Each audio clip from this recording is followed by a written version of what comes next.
Hi guys, Roman Silas here. It's the 2nd of April 2012. Time for the news today. Sega of America has said that parent company Sega Sammy's restructuring of the company could result in a number of layoffs for the Western division. In a statement issued to Joystick, Sega of America stated that the company will now focus on established titles like Sonic and Football Manager, as well as digital content, which should ensure that Jet Set Radio and the rumoured Shenmue remakes get released outside of Japan. However, Western releases for other Sega games like Anarchy Reigns, Virtua Fighter 5, Final Showdown and Super Monkey Ball Banana Splits could possibly be at risk.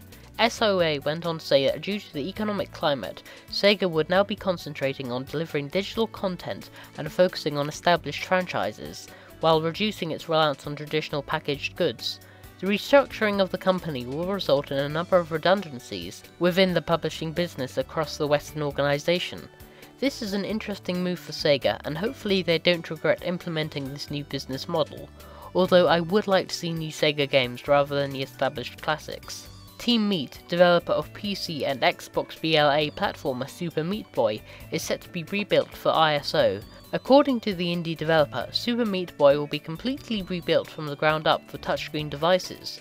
The game will be known as Super Meat Boy the Game, and is being billed as a feature-length touchscreen controlled platformer specifically designed for touchscreen devices. An ISO Super Meat Boy was first teased back in February, shortly after it was announced that the original game had topped 1 million sales. Capcom has stated that there is no distinction between locked content on a disc and DLC, responding to consumer complaints about its business practices that were sent to the Better Business Bureau.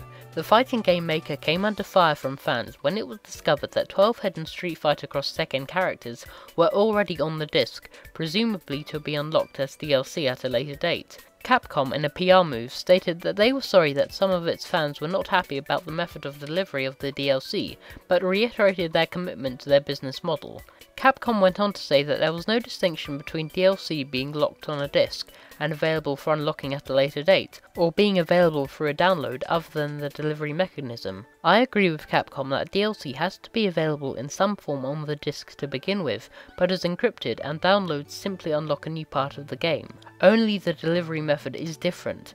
Developers usually want to create new content for their games, and placing the algorithms for that content on the disc ensures that it can be unlocked at a later date. Well, that's all I have for today.